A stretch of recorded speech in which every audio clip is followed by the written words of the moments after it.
Vamos aos destaques internacionais. Especialistas alertam que as demissões em massa no Twitter podem prejudicar a capacidade da rede social de conter a desinformação. A preocupação aumenta às vésperas das eleições de meio de mandato nos Estados Unidos. Elon Musk prometeu que o Twitter não vai se tornar um inferno de todos contra todos. Mas especialistas alertam que as demissões em massa na empresa podem afetar a capacidade da rede social de conter a desinformação. O Twitter demitiu cerca de metade de seus 7.500 funcionários na sexta-feira, poucos dias antes das eleições de meio de mandato nos Estados Unidos, quando a circulação de conteúdo falso nas redes sociais deve aumentar.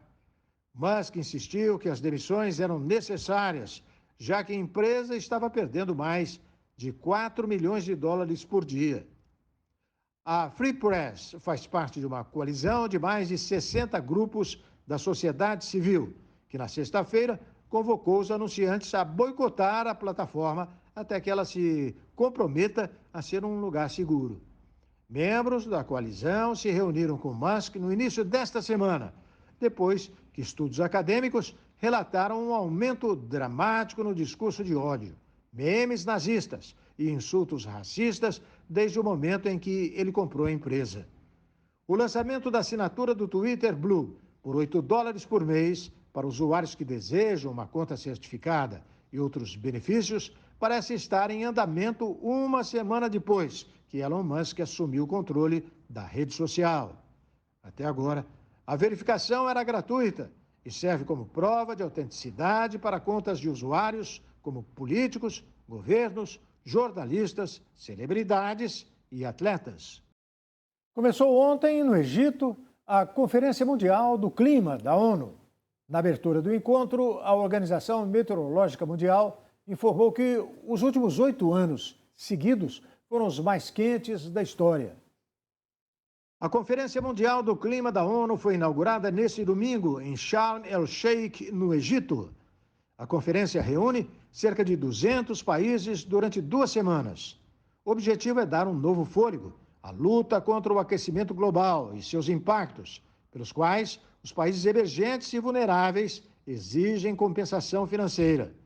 Esse tema está na agenda de discussões. A desconfiança dos países em desenvolvimento é forte.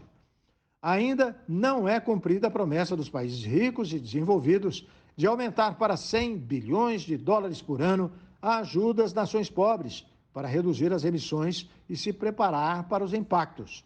A promessa era que a quantia fosse disponibilizada a partir de 2020.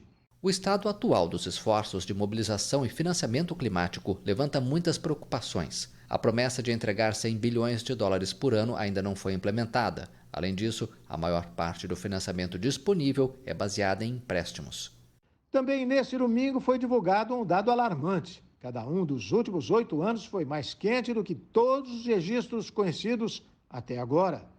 A informação consta em um relatório da Organização Meteorológica Mundial e foi apresentada na abertura da conferência. E mesmo com a rígida política de Covid-0, a China enfrenta um aumento do número de casos. Nesta segunda-feira, o país registrou um recorde de infecções em 6 meses.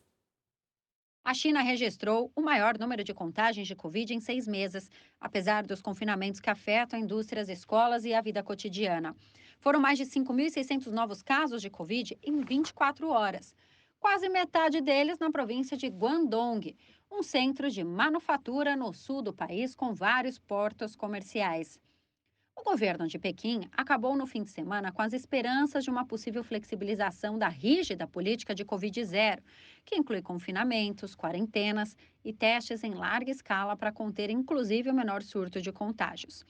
Uma onda de crises ligadas aos confinamentos, com moradores que reclamam de condições inadequadas, falta de alimento e atrasos no atendimento médico, abalaram a confiança da população das medidas. Um confinamento na maior fábrica de iPhone do mundo, em Zhengzhou, levou a Apple a advertir no domingo que a produção foi impactada temporariamente e que os clientes devem enfrentar atrasos na entrega dos pedidos. O grupo de tecnologia Taiwanese, Foxconn, que administra a fábrica, revisou para baixo o lucro trimestral devido ao confinamento. E depois do intervalo, o Tite convoca os 26 jogadores da seleção que vão buscar o hexacampeonato no Mundial do Catar. Chile anuncia primeiro filme com portadores de síndrome de Down como protagonistas. Logo depois do intervalo, nós voltamos em instantes. Não saia daí.